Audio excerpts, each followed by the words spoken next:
Dime si vienes a mi cama, la fama me la fama. Se la pasan diciendo que soy mala.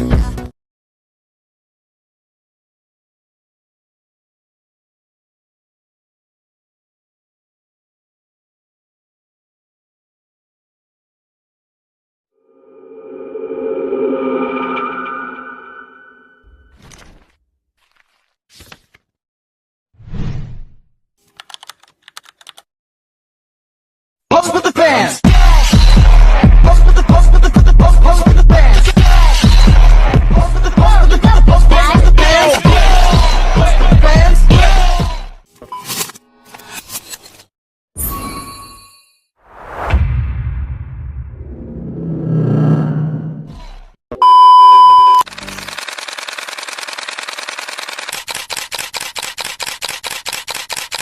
Kes penyakit berjangkit bawaan air di daerah itu. Untuk perkembangan semasa di sana, kita sebanyak 596 kes baru TB direkod. Malaysia dalam tahap kesiapsiagaan penuh bagi menghadapi ancaman penularan jangkitan hantavirus. 6 kes positif COVID-19 disebabkan oleh subvarian Omicron terus dikesan di Sarawak. Ia berdasarkan laporan Kesihatan mengesahkan satu kluster baharu Mpox membabitkan 4 sekeluarga dengan kes indeks merupakan seorang lelaki bukan warga negara yang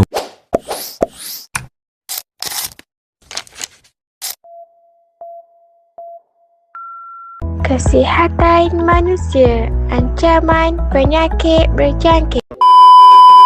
Penyakit berjangkit merupakan penyakit yang boleh berpindah daripada seorang individu kepada individu lain. Kes kajian ancaman COVID-19. Ini merupakan kadar insiden kes COVID-19 di Malaysia.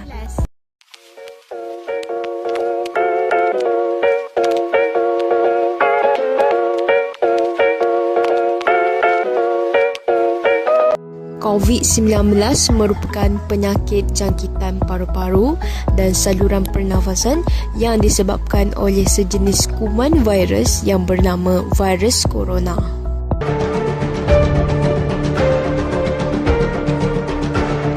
Gejala utama COVID-19: batuk kering, keletihan melampau dan juga sesak nafas. Bagaimana ia merebak? Ia disebarkan oleh patogen melalui udara, sentuhan dan juga air. Penyakit berjangkit seperti COVID-19 selalunya bermula di tempat yang tertutup dan sesak. Seperti di dalam bas ini, apabila pakcik ini batuk, jutaan titisan halus yang syarat dengan virus akan tersembur ke udara dan boleh dihidu terus oleh orang sekeliling. Selain itu, virus juga merebak melalui sentuhan. Titisan cecair tadi akan jatuh pada permukaan seperti tiang atau pemegang bas. Kita dapat melihat bagaimana cecair badan pesakit yang mengandungi virus terkena secara terus ke perumah baharu. Impak jangkitan kepada manusia terbahagi kepada 4, iaitu yang pertama, kegagalan paru-paru, yang kedua, kerosakan jantung, yang ketiga, kesan sistem saraf dan yang keempat, komplikasi buah pinggang. Janganlah kita ambil mudah mengenai jangkitan kuman ini. Apabila penyakit yang merebak tak dijaga, inilah kesannya. Hospital akan mula penuh dan sesak dengan ramai pesakit yang jatuh sakit dalam masa yang sama. Sebab itulah, ujian saringan terpaksa dibuat secara besar-besaran. Ini penting untuk kesan siapa yang ada virus supaya mereka tak terus berjangkit kepada orang lain di luar. Waktu krisis macam ini, barisan hadapanlah yang paling penat, memakai baju perlindungan yang tebal dan panas. Mereka terpaksa bekerja pada waktu siang dan malam demi menyelamatkan nyawa pesakit yang tenat di wad. Melalui gambar ini, kita dapat melihatnya. Usaha-usaha pencegahan. Yang pertama, kita perlulah mengamalkan gaya hidup yang sihat.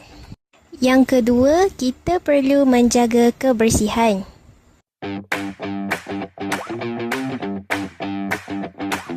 Dan yang ketiga, kita perlulah memakai pelitup muka. Cara merawat jika kita terkena jangkitan tersebut, Iaitu rawatan maya.